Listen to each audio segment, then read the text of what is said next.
ದೇಶದಲ್ಲಿ ಮೂರನೇ ಹಂತದ ಲೋಕಸಭಾ ಮತದಾನಕ್ಕೆ ಕ್ಷಣಗಣನೆ ಆರಂಭವಾಗಿದೆ. ಕರ್ನಾಟಕದಲ್ಲೂ 14 ಕ್ಷೇತ್ರಗಳಲ್ಲಿ ಚುನಾವಣೆ ನಡೀತಾ ಇದ್ದು, ಉತ್ತರ ಕರ್ನಾಟಕದಲ್ಲಿ ಚುನಾವಣೆಯ ಕಾವು ರಂಗೇರಿದೆ.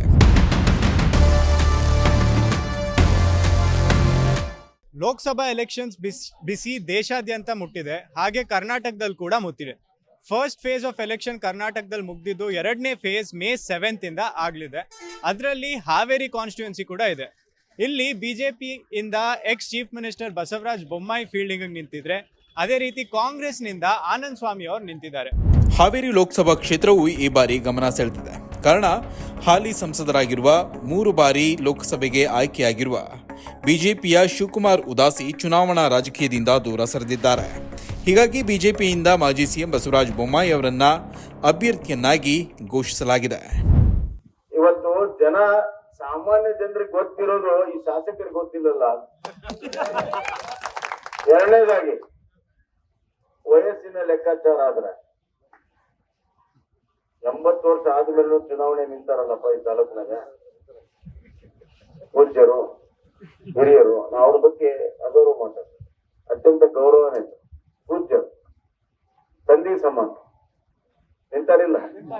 ಮತ್ತೆ ಅವಾಗ ವಿರೋಧ ಪಕ್ಷದವರು ಹಳೆಯ ತಂದ್ರೆ ಮಾತನಾಡುವಾಗ ಇನ್ನೊಬ್ಬರಿಗೆ ನೋವು ಆಗ್ತದೆ ಅನ್ನುವುದನ್ನ ಅರ್ಥ ಮಾಡ್ಕೋಬೇಕು. ಜನರಿಗೆ ನೋವು ಆಗುತ್ತೆ ಅಂತ ಅರ್ಥ ಮಾಡ್ಕೋಬೇಕು. ಚುನಾವಣೆ ಬಂದಾಗ ನಮ್ಮ ಸಾಧನೆ ನಾವ್ ಹೇಳ್ಬೇಕು, ಅವ್ರ ಸಾಧನೆ ಅವ್ರು ಹೇಳಿ ಜನ ತೀರ್ಮಾನ ಮಾಡ್ತಾರೆ. ಮತ್ತೊಂದೆಡೆ ಕಾಂಗ್ರೆಸ್ನಿಂದ ಹೊಸಮುಖ ಆನಂದ ಸ್ವಾಮಿ ಗಡ್ಡದೇವರಮಠ ಅವರಿಗೆ ಟಿಕೆಟ್ ಕೊಡಲಾಗಿದೆ. ಆನಂದ ಸ್ವಾಮಿ ಕೂಡ ಪ್ರಬಲ ಲಿಂಗಾಯತ ಸಮುದಾಯಕ್ಕೆ ಸೇರಿದವರಾಗಿದ್ದು, ಬಿಜೆಪಿ ಅಭ್ಯರ್ಥಿಗೆ ಫೈಟ್ ಕೊಡಲು ಶತ ಪ್ರಯತ್ನ ಮಾಡ್ತಿದ್ದಾರೆ.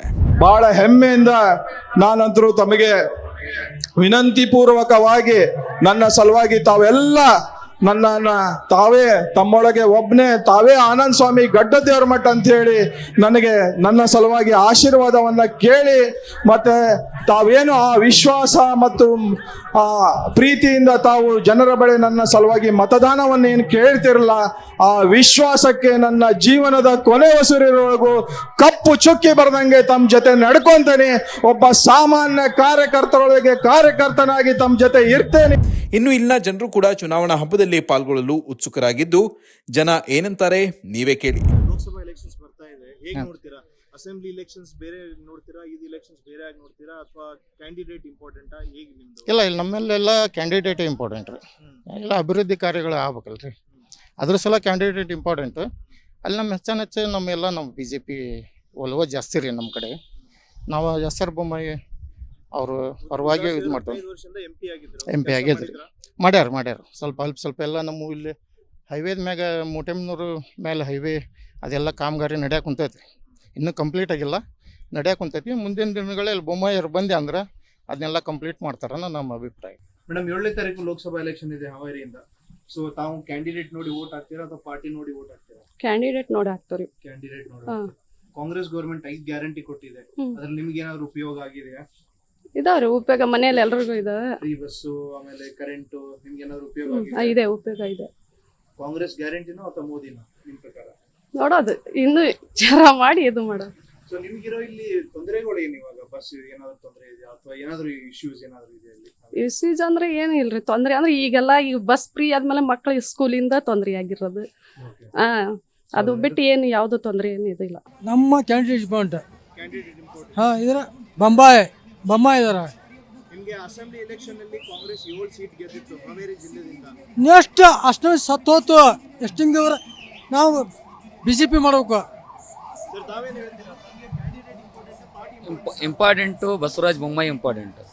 ಅವರು ಮುಖ್ಯಮಂತ್ರಿ ಇದ್ದಾಗ ಹಾವೇರಿ ಕ್ಷೇತ್ರ ಹೆಂಗಿತ್ತು, ಈಗ ಹೆಂಗಾಗೈತೆ ಅನ್ನೋದು ಎಲ್ಲರೂ ತಿಳ್ಕೋಬೇಕು. ಮೆಡಿಕಲ್ ಕಾಲೇಜ್ ತಂದರು, ಮೆಗಾ ಡೈರಿ ತಗೊಂಬಂದರು, ವಿಶ್ವವಿದ್ಯಾಲಯ ಸ್ಥಾಪನೆ ಮಾಡಿದರು, ತಿರುಗೆಲ್ಲ ರೋಡ್ ಗೀಡ್ ಎಲ್ಲ ಪ್ರತಿಯೊಂದರಿಂದನೂ ಹಾವೇರಿ ಕ್ಷೇತ್ರಕ್ಕೆ ಬೊಮ್ಮಾಯಿ ಸರ್ ಅವ್ರು ಬಂದಮೇಲೆ ಅದು ಆ್ಯಕ್ಚುಲಿ ಹೇಳ್ಬೇಕಂದ್ರೆ BJP ಯಡಿಯೂರಪ್ಪ ಇದ್ದಾಗ ಮೆಡಿಕಲ್ ಕಾಲೇಜ್ ಸ್ಥಾಪನೆ ಮಾಡಿದ್ರು. ಅವಾಗ ಅದು ಕ್ಯಾನ್ಸಲ್ ಆಗಿ 2012ಗೆ ಇದಾಗಿತ್ತು, ಮೆಡಿಕಲ್ ಕಾಲೇಜ್ ಓಪನಿಂಗ್ ಇದಾಗಿತ್ತು. ಆಮೇಲೆ ಸಿದ್ದರಾಮಯ್ಯ ಸರ್ಕಾರ ಬಂದಾಗೆ ಮೆಡಿಕಲ್ ಕಾಲೇಜ್ ಸ್ಥಾಪ ಆಯ್ತು. ತಿರ್ಗಾ ಮತ್ತೆ ಯಡಿಯೂರಪ್ಪನಾರೇ ಮೆಡಿಕಲ್ ಕಾಲೇಜು ಓಪನಿಂಗ್ ಮಾಡಕ್ಕೆ ಬರ್ಬೇಕಾಗಿತ್ತು, ಗುದ್ಲಿ ಪೂಜೆ ಮಾಡೋಕ್ಕೆ. ಈಗ ಮೆಡಿಕಲ್ ಕಾಲೇಜ್ ರೆಡಿ ಆಗೈತಿ, ನಮ್ಮ ಹುಬ್ಬಳ್ಳಿಗೆ ಹೋಗ್ಬೇಕಾಯ್ತು. ಬರೀ ಮೆಡಿಕಲ್ ಇದಕ್ಕೆ ಆಸ್ಪತ್ರೆ ತೋರಿಸಿ ಮಾಡ್ಬೇಕಂದ್ರೆ ಏನು ಹೆಚ್ಚು ಕಡಿಮೆ ಹುಬ್ಬಳ್ಳಿ KMCಗೆ ಹೋಗ್ಬೇಕಾಗಿತ್ತು. ಈಗ ಅದೇ ಆಸ್ಪತ್ರೆ ಮೆಡಿಕಲ್ ಕಾಲೇಜ್ ಸ್ಥಾಪನೆ ಎಲ್ಲ ವ್ಯವಸ್ಥೆ ಈಗ ಸರಿ ಮಾಡ್ತಾ ಇದ್ದಾರೆ ಆಗ್ಬೇಕು ಇನ್ನು. ಅದೇನೋ ಮೊನ್ನೆ ಗ್ಯಾರಂಟಿ ಸಲುವಾಗಿ ಏನೋ ಹೆಚ್ಚು ಕಡಿಮೆ ಮಾಡಿದ್ದಾರೆ. ಈಗ ಇನ್ಮೇಲೆ ಏನೈತಲ್ಲ ಆಲ್ಮೋಸ್ಟ್ ಎಲ್ಲರೂ ಬಿ ಜೆ ಪಿ ಪರವಾಗಿ ಅಲ್ಲೇ ಇದೆ. ಬಿ ಜೆ ಪಿ ಪರವಾಗಿ ಮೋದಿ ಆಗಲಿ ಬೊಮ್ಮಾಯಿ ಆಗಲಿ ಇಲ್ಲಿ ಲೋಕಲ್ ಎಲ್ಲ ಹುಡುಗರು ಯೂತ್ಸು ನಾವು ಲಾಸ್ಟ್ ಟೈಮ್ ಮೋಸ ಮಾಡಿದ್ವಿ, ಈಗ ಚೆನ್ನಾಗಾಗಲಿ ಅಂತೇಳಿ ಮಾಡಾಕಂತೀವಿ.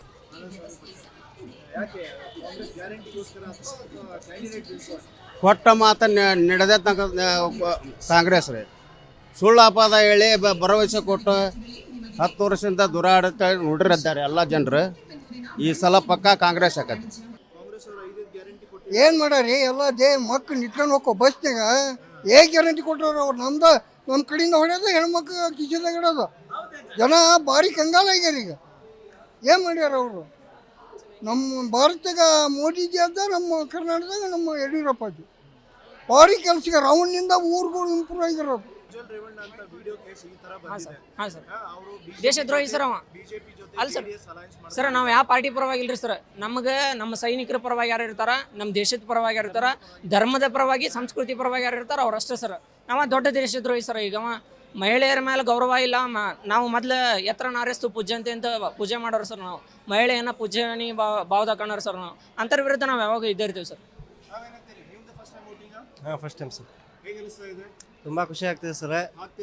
ಹಾಂ, ಓಟ್ ಹಾಕ್ತೀವಿ ಸರ್ ಈ ಸಲ. ಸರ್ ನಾವು ಯಾರು ನೋಡಿ ಹಾಕಲ್ಲ ಸರ್. ಫಸ್ಟು ನಮ್ಮ ದೇಶ ಪರ, ಆಮೇಲೆ ನಮ್ಮ ಗಿರ್ಮ ಯಾರು ಕಾಪಾಡಿ ಹೋಗ್ತಾರೆ ಅವ್ರಿಗೆ ಓಟ್ ಹಾಕ್ತೀವಿ ನಾವು. ನಮಗೆ ಇವಾಗ ಎಲೆಕ್ಷನ್ ಮುಂಚೆ ಎಲ್ಲರೂ ಬಂದು ಮಾತಾಡೋರು ಭಾಳ ಜನ ನೋಡಿವಿ.